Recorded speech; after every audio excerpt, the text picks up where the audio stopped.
안녕하세요. 저는 결혼을 막 앞뒀던 애신인데요. 여러 기혼자분들의 조언을 구할 수 있을 것 같아서 이렇게 사연을 보내게 되었습니다. 제 나이는 올해 37이에요. 예전 같으면 늦었다고 할 수도 있었겠지만 요즘 사람들 결혼하는 추세를 보면 절대로 늦은 나이도 아니라고 생각했습니다. 그러니 결혼을 서둘러 하려는 마음이 지금까지도 없었죠. 다만 제가 1년 전부터 교제를 해오던 남친이 있었는데요. 이 사람을 만나면서는 괜히 결혼을 빨리 해보고도 싶고 하면 좋겠다는 생각이 들더라고요. 이왕 하게 된다면 더 빨리 하는 게 낫지 않나 싶은 생각도 들었을 정도로 저에게는 배우자로 딱인 사람이었습니다. 둘 다 비슷한 학력의 직장, 그리고 사는 동네까지도 가까웠던 바람에 영락없이 서로에게는 조건까지도 잘 맞았죠. 요즘같이 여성들을 상대로 데이트 폭력도 많이 일어나고 치안에 문제가 많은 상황에서 이것저것 아무리 따져봐도 제 남친은 저에게 좋은 사람이었어요. 그러다 그만 사고를 쳐버리고 말았습니다. 제가 혼전 임신을 해버린 것이었어요. 아직 식도 올리지 않았고 혼인신고조차 안 한 처녀인데 덜컥 임신을 해버린 겁니다. 머릿속이 순간 까마득 하더라고요. 제가 코로나에 걸린 적이 있어서 잠깐 마법의 날이 찾아오지 않았을 적에도 코로나 후유증일 것이라고만 생각을 했습니다. 괜히 구역질이 나오는 것도 다 코로나 후유증 때문일 것이다 싶었죠. 하지만 시간이 지날수록 증상들이 모두 다 임산부 증상인 거예요. 배가 바로 나오진 않았었지만 이상하게 몸이 무겁고 또 피곤하고 잠까지 오는 것이 말이죠. 불안해하기만 하다가 이대로는 내가 먼저 숨통이 막혀 죽겠구나 싶었던 바람에 급하게 혼자 임신 테스트를 했고요. 도질이 뜬 걸 확인한 순간 저도 모르게 한숨부터 흘러나왔습니다. 큰일 났구나 싶어서 말입니다. 내가 결혼을 늦게 하는 줄은 이미 내 나이를 보면 파악을 하고는 있었지만 임신부터 덜컥 하게 될 줄은 생각지도 못했었죠. 이걸 어쩌나 잠깐 고민을 했지만 남친에게 털어놔도 괜찮을 거라고 바로 판단을 내렸습니다. 연애를 해오며 지금까지 제가 못났다고 생각해 본 적이 없는 사람이었었고 그랬었기 때문에 충분히 믿음직스러울 거다 싶었죠. 아이를 혼자 가진 것도 아니고 다 큰 결혼 정년기에 남녀 둘이서 만들어낸 것이었으니 제가 임신을 했다고 하면 남친이 충분히 이해해주고 또 감싸줄 거다 싶었습니다. 적어도 제가 알던 제 남친은 그런 사람이었어요. 그런데 이게 참 막상 최악의 상황이 닥쳐보고 나니까 사람의 본심이라는 것이 튀어나오더라고요. 안 그럴 줄 알았던 사람에게까지도 말입니다. 설렘 반 긴장 반으로 임신 사실을 알렸더니 제가 한숨을 쉬었던 것처럼 똑같이 남친도 한참 한숨을 쉬며 이 사태를 어떻게 해결해야 하냐고 고심을 하더라고요. 축하한다는 말 한마디라도 예의상 해줄 거라 생각했던 예상과는 달리 너무나 차갑고 싫어하는 티를 내기만 하던 남친의 모습에 무지하게 실망하고 또 서글펐습니다. 그리고 그때서야 살짝 정신을 차렸죠. 내가 너무 축하를 받을 것이라고만 생각을 하고 있었는데 지금부터라도 정신을 차리고 냉정하게 현실을 판단해야겠다고 말입니다. 그래서 하나부터 열까지 남친을 부여잡고 상의를 해가며 아이를 어떻게 해야 할지, 우리가 더 관계를 지속해야 할지에 대해 끊임없이 대화를 나눴습니다. 그러다 결론은 아주 뜬금없는 곳에서 결정이 되었어요. 애비 시어머니라는 분께서 아주 적극적으로 저희 두 사람의 문제를 해결해주겠다고 나서신 겁니다. 결혼을 꼭 하라면서 말이죠. 임신 사실을 털어놓은 후 이틀 내내 남친이랑 앞날에 대해서 대화를 나누며 저 또한 많이 복잡하고 힘들었던 때였어요. 감히 저희 부모님께는 이 사실을 먼저 털어놓지도 못한 채 일단 남친이랑 의견 조율을 다 하고 나서 나중에서야 말씀을 드릴 계획이었습니다. 안 그럼 우리 부모님께서 저에게 많이 실망할 일이 생길지도 몰랐으니까요. 부모님의 눈치를 누구보다 많이 보면서 남친과 대화를 하던 중이었는데 애비 시어머니께서 연락이 오시더니만 옆에 제가 있다고 하니 이곳으로 오겠다면서 당장 만날 약속을 잡아버리셨습니다.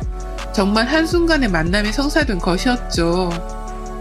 혼전 임신을 하기 전까지만 해도 결혼을 당장 해야겠다고 말을 주고받은 게 아니었는지라 서로의 부모님을 뵐 일은 없었거든요.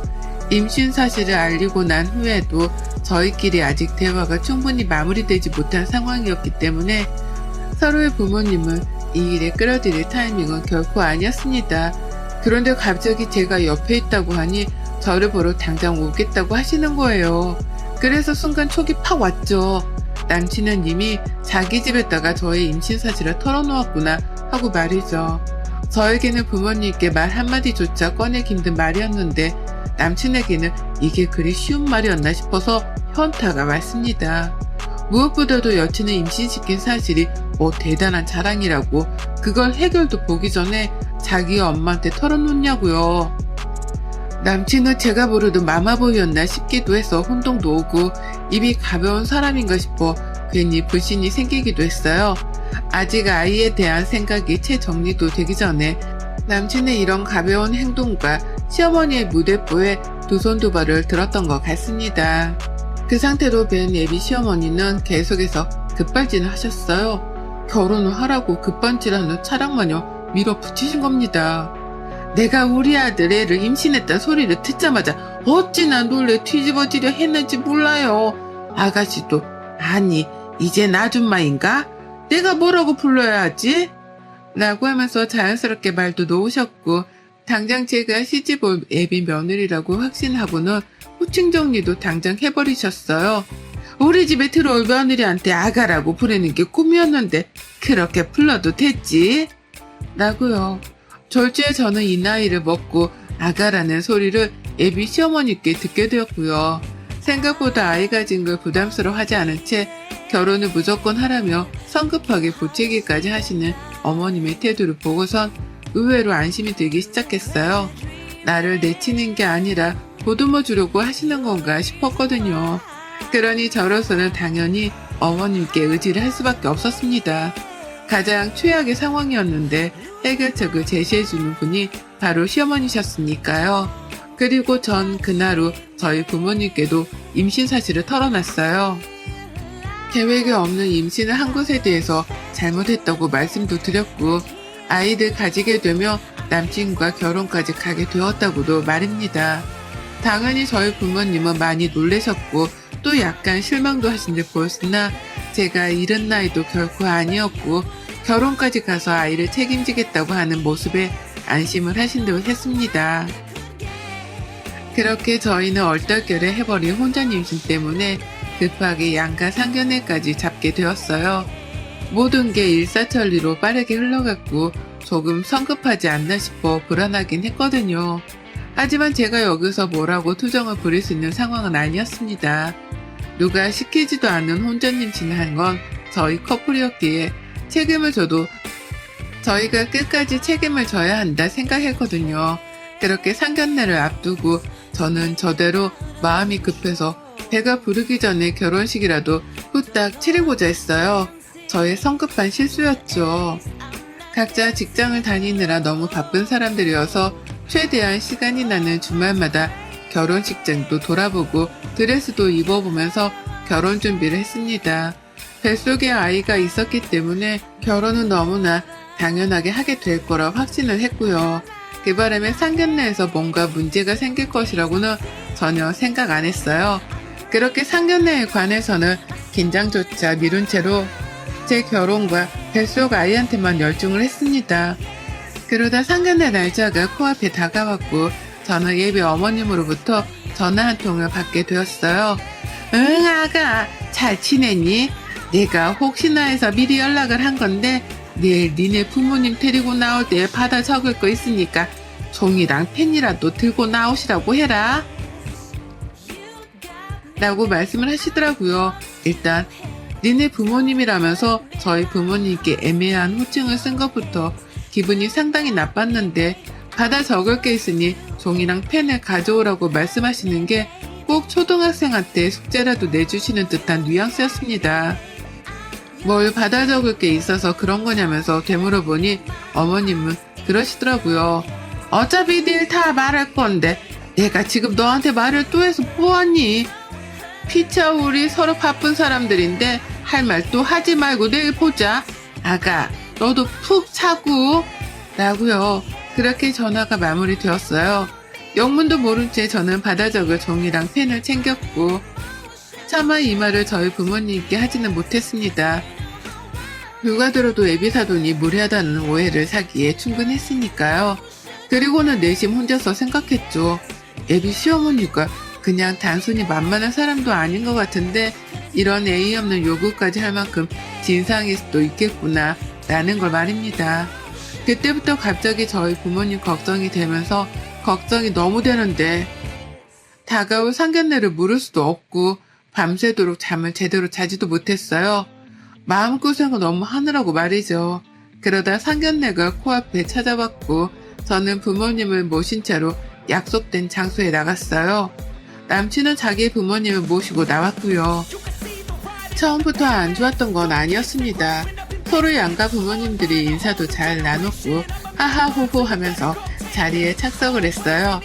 애비 시어머니도 생각보다 저한테 했던 말과는 달리 저희 부모님 앞에서 입단속을 잘 하고 계시는 듯 보였고 안 그럴 것 같던 남친도 긴장을 해서는 저희 부모님 눈치를 보는데 그 모습이 좋아 보이더라고요. 임신시켜놓고 당당하게 굽는 쓰레기 같은 놈들보다는 훨 진솔되어 보였거든요. 그렇게 저희는 식사도 잘 시작을 했고 결혼 준비를 하는 과정부터 진행 상황 그리고 뱃속 아이 상태 등 여러 대화를 나누느라 대화 자체는 끊기질 않고 있었습니다. 그런데요, 그 순간에 시어머니가 폭탄 발언을 터뜨리셨죠. 지금 보니 타이밍을 기다리고 계셨더라고요. 그 폭탄 발언을 던진 타이밍을 말입니다. 아가, 너 내가 가져오라는 거 가져왔지? 종이랑 펜. 라고 하면서 저에게 전날 부탁하셨던 준비물을 꺼내라 하셨습니다. 순간 모든 사람들이 저에게 시선이 쏠렸고 저는 저희 부모님 앞에서 그걸 꺼내기가 너무 쪽이 팔려서 싫었지만 일단 하라는 대로 꺼내봤어요. 뭘 시키려는 건가 싶어서 말이죠. 솔직히 전 제 이름을 종이에 한자로 적어서 무당한테 사주라도 보게 하려고 그러시는 줄 알았습니다. 그런데 정말 예상 밖이었네요. 어머님이 요구하시는 건 바로 무려 예단이었습니다. 왜 이 말이 안 나오나 했지만 저희 커플은 분명 상황이 다르다고 생각했어요. 혼전 임신으로 하는 결혼이었고 양쪽에서 책임져야 하는 실수를 저질렀으니 금전적인 예단 같은 것들이 오고 가는 건 이미 사치라고 생각했습니다.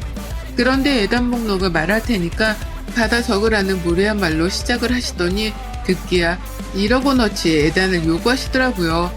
그것도 아주 뻔뻔하게요. 아가야, 그리고 사돈, 모두 아시다시피 저희 아이가 우리 집에 딱 하나 있는 아들인데 이렇게 혼전 임신을 해서 며느리를 따져보지도 못하고 장가를 보내게 되었잖아요. 이게 말이에요, 방구예요. 적어도 그에 합당한 예단이라도 해오셔야 저희가 덜 억울하지 않겠어요? 안 그러냐, 아가야? 라고 하면서 이 상황이 모두 다 자신들에게는 너무나 억울한 상황이라는 거예요. 임신을 하고 시집을 가게 되며 저도 억울한 점이 많고 후회되는 게 많은데 말이죠. 저희 부모님도 똑같이 상처받고 힘들어 하셨는데 당신들만 억울하다고 1억 원의 예단을 요구하다니요. 하지만 분해 죽겠는 건 이뿐만이 아니었습니다. 예비 시어머니란 작자가 그러더라고요. 이게 다 몸을 잘 단속 못했던 네 책임인데 불만이 있고 그런 건 아니지? 좋은 직장 다니면서 여태 시집도 안 갔었는데 그런 네가 1억이 없을 리도 없고 이걸 가지고 부담스럽다며 못 주고 그런 건 아니지? 라고요. 가스라이팅을 날려도 정도껏 날려야지 1억이 누구의 이름이라는 듯이 당연하게 줄 수 있는 금액일 거라며 몇 번이고 물음표가 담긴 질문을 던져내는데 그 자리에서 그만 자리를 박차 일어나 버리고야 말았습니다. 저는 저희 부모님이 이런 말 같자는 소리를 듣는 걸 멈춰야 했어요. 그리고는 남친과 어머님을 번갈아 가며 이렇게 물었습니다. 어머님은 얼마나 주실 건데요, 저희 집에요? 저도 임신을 해서 지금 시집을 가야만 하는 상황인데 저희가 억울한 건 안 보이세요? 라고요.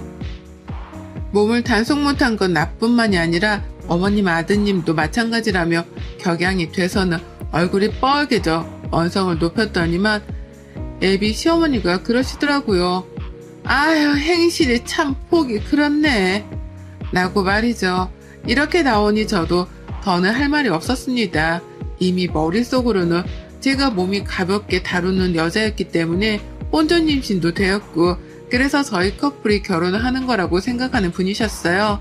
이미 그렇게 결론을 내리고는 무려 1억 원어치 예단까지 뻔뻔하게 요구를 하시는데, 그런 어머님을 설득할 방도는 없다고 판단했습니다.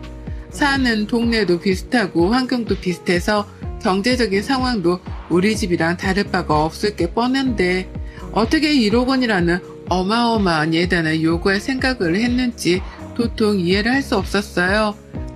아빠가 괜히 헛기침을 하며 허허 웃으셨는데 그건 저만큼이나 어머님 말씀에 황당해 하셨죠. 여기서 빠르게 판단을 해야 내 남은 인생이 시궁창으로 빠질지 아니면 그 사이 생을 해서 다시 잘 살아갈 수 있을지 결론이 날 거다 싶었습니다. 뱃속에 아이가 있는 상황이어서 마냥 객관적이고 냉정하게 판단할 수는 없었어요. 잘못했다가는 죄 없는 내 아이만 불쌍한 인생을 살아가게 될 수도 있었으니까요. 하지만 혼전 임신을 한 것에 대해서 여자 쪽으로만 책임을 돌리고 내 부모님이 옆에 계시는 와중에도 몸을 잘 단속 못해서 임신을 한 거라는 믿을 수 없는 발언을 퍼부은 시어머니셨습니다. 그런 말과 생각하는 분들을 두고서 결혼을 하겠다고 저 얘기를 나누긴 힘들었네요. 결혼을 할 이유도 없었고 말이죠. 그래서 당장 판가름을 내렸어요. 이 결혼은 더 늦기 전에 지금 당장 파토를 내고 없던 일로 해야겠다고 말입니다. 뱃속 아이는 나한테 있었고 결국 내가 결혼을 해서 아이 아빠를 두고 사는지 마는지에 대해서 결정을 해야 할 일이었네요. 어차피 뱃속 아이는 남친과 저의 아이였기 때문에 양육비 요구는 당당하게 할 수 있었고 그래서 혼자서 아이를 키운다고 해도 크게 달라질 건 없다 싶었습니다. 조금 전까지만 해도 혼자서 아이를 키운다는 것에 대해서 전혀 이해를 못하고 또 무서워 겁이 났는데요. 시어머니의 말도 안 되는 막말을 듣고 나니 저 혼자서도 아이를 너무나 잘 키울 수 있을 것 같은 자신감이 팍팍 들더라고요. 저 혼자서도 남편이라는 존재 따위 없이 좋은 환경에서 아이를 더 건강하게 키울 수 있을 거란 확신까지 차오른 그때 저는 당당하게 요구했습니다. 이 결혼은 처음부터 없었던 걸로 하겠다고 말입니다. 애초에 결혼이란 걸 할 생각조차 없었다는 듯이 저는 냉정하게 말했어요. 됐어요. 그럴 바에는 이 결혼 안 하는 게 낫지.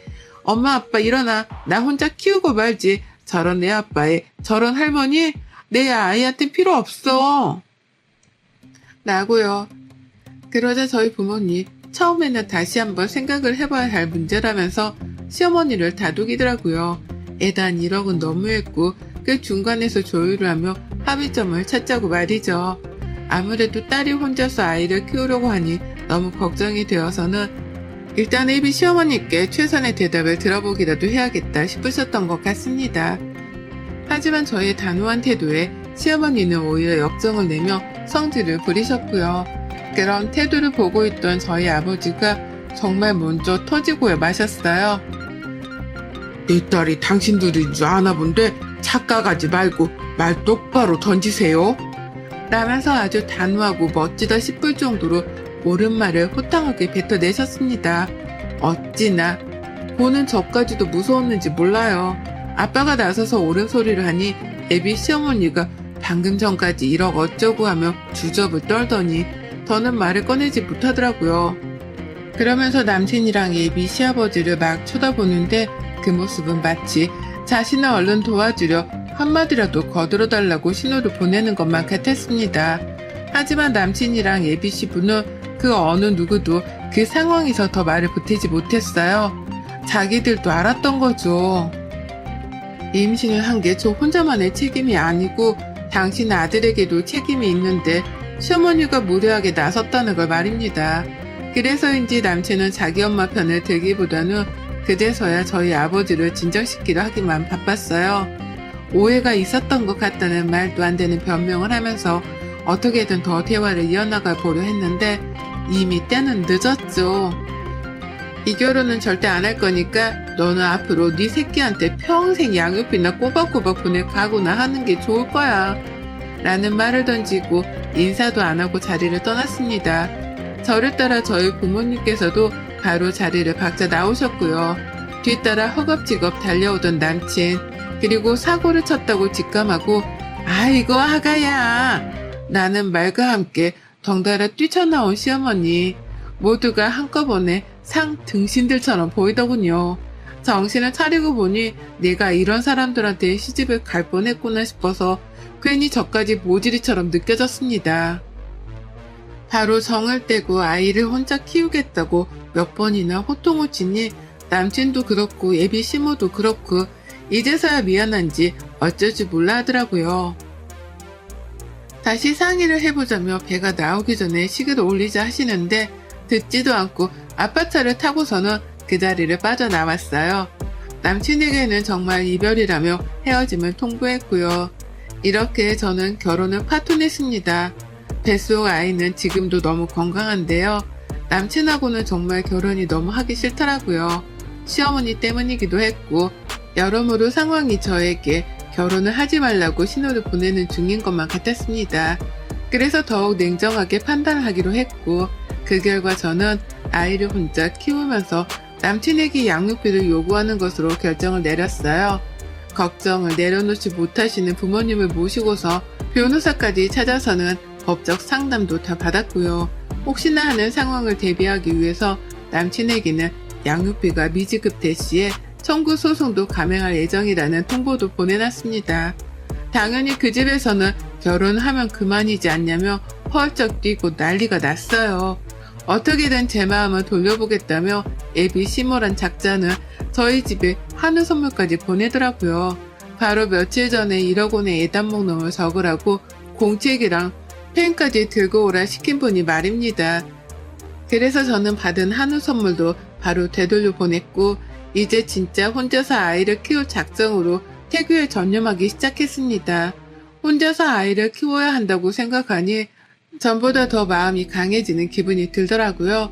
어떻게든 나 혼자 해내야 한다는 생각에 불안하기만 하던 마음은 어느새 단단해져 가기 시작했고 지금은 어떻게든 아이를 잘 키워보겠다며 돈도 더 열심히 모으고 있습니다. 저희 부모님도 적극적으로 도와준다고 하는 바람에 현재 다 같이 살 목적으로 이사도 알아보고 있어요. 최대한 남친한테서 멀리 떨어져 살며 건강한 정신 상태로 아이를 낳으려고 말이죠. 하마터면 제 인생에서 가장 위기의 순간이 될 뻔했는데 결론적으로는 슬기롭게 이겨내버린 것만 같아서 당장은 기쁩니다. 아이를 혼자 키우면서 우여곡절이 많겠지만 시작부터 1억 원을 뜯기고 시집을 가는 것보다는 이게 훨 현명하다 싶어요. 차라리 그 1억 원으로 내 아이에게 더 맛난 걸 먹이고 입히며 키울 수도 있는 거니까요. 먼저 1억이란 말도 안 되는 개소리로 저의 결정에 도움을 주신 예비 시어머니, 아니 아줌마 정신 똑바로 차리고 사세요. 당신 때문에 당신 아들은 자기 자식도 제대로 못 보고 양육비나 내주고 살아야 할 처지가 되었네요. 하나뿐인 아들이 소중하다더니만 아줌마 때문에 당신 아들 인생이 곤두박 지치게 생겼네요. 여러분의 생각은 댓글로 남겨주세요. 오늘도 시청해주셔서 정말 감사합니다.